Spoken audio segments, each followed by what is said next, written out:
Pada video kali ini saya akan menjelaskan bagaimana caranya memberikan tugas kepada mahasiswa. Login ke portal dosen tentunya, kemudian klik di menu akademik, kemudian klik tugas kuliah.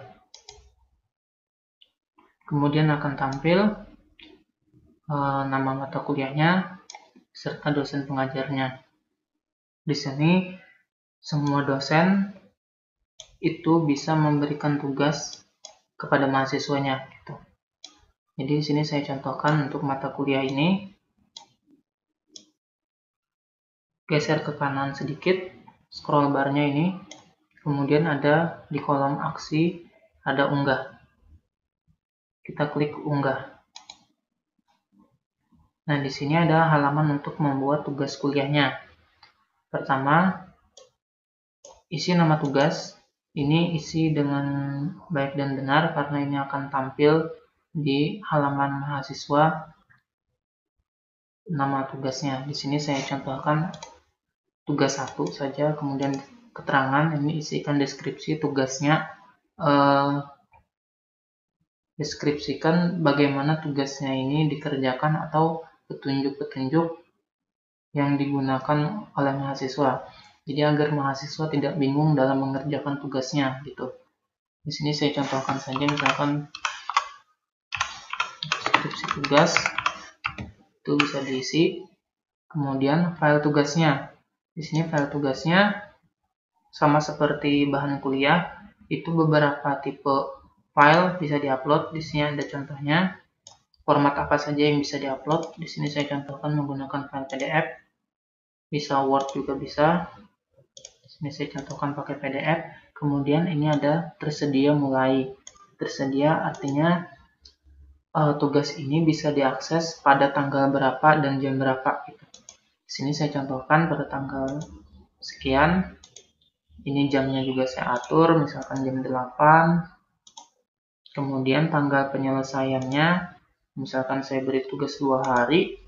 Kemudian jamnya saya maksimalkan di jam 11 malam atau jam 12 malam ya. Saya contohkan ini setengah 12 malam. Nah, artinya kalau sudah lewat tanggal dan jam ini, mahasiswa tersebut tidak bisa mengumpulkan tugasnya karena sudah lewat tanggal penyelesaiannya. Kemudian ada jenis tugas.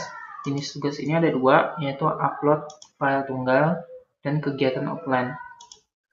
Jadi pada video ini kita bahas untuk yang upload file tunggal. Kalau yang kegiatan offline, ini hanya sekedar memberikan tugas saja lewat sistem kepada mahasiswa. Jadi tidak ada upload file oleh mahasiswa gitu. Jadi, nah, kalau upload file tunggal ini baru ada untuk upload file untuk mahasiswanya. Jadi kalau jenis tugasnya ini upload file tunggal, artinya mahasiswa mengumpulkan tugasnya melalui sistem Siakat ini. Kalau kegiatan offline, artinya hanya dosen yang memberikan tugas saja kepada mahasiswa. Tapi tugas yang dikerjakan oleh mahasiswa mengumpulnya tidak lewat sistem gitu. Jadi untuk yang upload file tunggal, dosen memberikan tugas lewat sistem dan mahasiswa mengumpulkan tugas lewat sistem. Kalau yang kegiatan offline, dosen memberikan tugas lewat sistem tapi mahasiswa tidak bisa mengumpulkan tugasnya lewat sistem gitu. Kemudian ukuran file maksimum ini bisa dibuat standar aja ya. Mungkin kalau untuk file dokumen tidak lebih dari 5 atau 10 MB ya. Mungkin 5 MB saja. Bisa disesuaikan tergantung kebutuhan ya. Kemudian ada bolehkah pengiriman ulang? Di sini ada tidak dan ya. Fungsinya kalau kita buat tidak, artinya mahasiswa itu hanya 1 kali saja bisa mengupload tugasnya. Jadi ketika mahasiswa tersebut salah upload tugas atau salah upload dokumen lainnya, itu tidak bisa mengulangi uploadnya lagi. Nah, jadi mungkin lebih baiknya kita buat ya saja di sini. Bolehkah pengiriman ulang? Kita buat ya. Jadi ketika mahasiswa itu salah upload atau ada gimana gitu, dia bisa mengupload ulang filenya gitu. Kemudian jika sudah semua, kita cek lagi dari nama tugas, deskripsi, kemudian filenya sudah diupload, tanggalnya sudah kita buat, jenis kegiatannya kita upload file tunggal ya. Kemudian ukuran maksimum sudah, balik ke pengiriman ulang, kita setting ya, klik tambah. Nah, di sini tugas berhasil ditambah. Kita lihat di bagian bawah, ini ada tugasnya. Nah, di sini nanti tugas ini nanti akan tampil ke halaman mahasiswa. Jadi nanti mahasiswa juga akan mengumpulkan tugasnya lewat sistem. Dengan catatan ini ya, jenis tugas upload file tunggal. Gitu.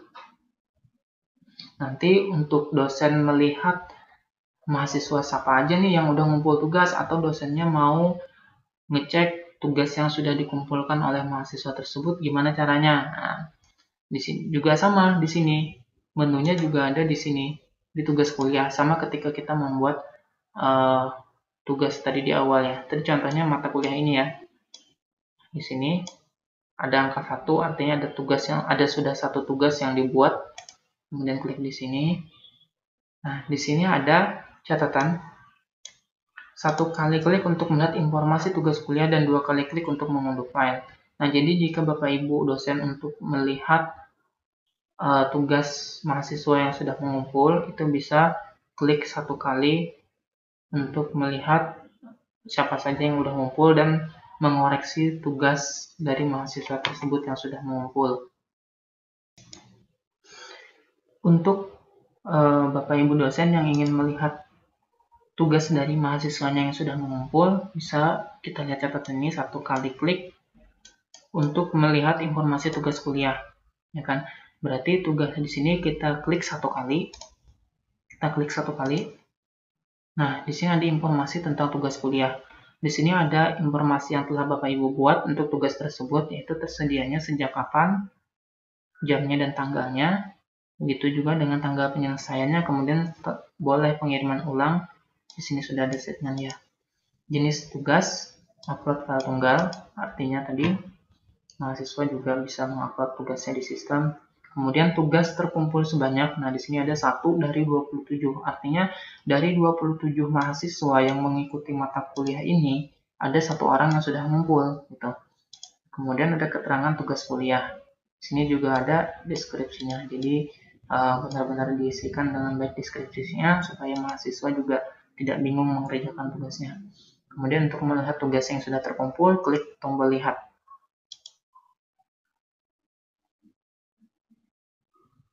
Nah, di sini daftar pengumpul tugas kuliah.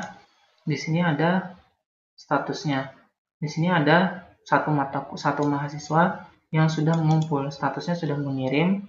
Kemudian tanggal dan waktu pengirimannya itu pada tanggal ini dan jam ini. Kemudian ini filenya, file yang dikirim oleh mahasiswa tersebut.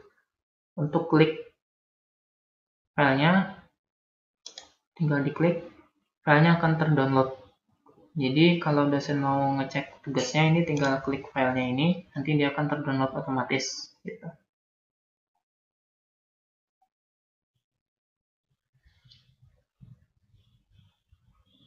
Nah, di sini untuk tugasnya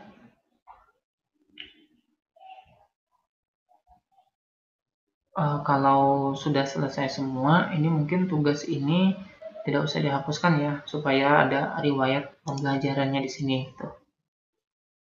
Nah, kemudian untuk yang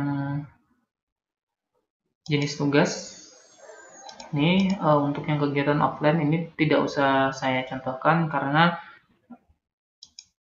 ini mahasiswa tidak mengupload tugas lewat sistem ya, seperti yang sudah saya jelaskan di awal tadi, hanya dosen yang membuat tugas. Gitu. Membuat tugas untuk mahasiswanya, terus dikerjakan nanti di kelas gitu. Yang namanya kegiatan offline ya, gitu. Jadi bukan by system, terus saja. Oke, demikian untuk panduan dalam pembuatan tugas kuliah. Mudah-mudahan bisa dipahami dan diimplementasikan dengan baik. Jika ada yang ingin ditanyakan, silakan hubungi kami. Terima kasih.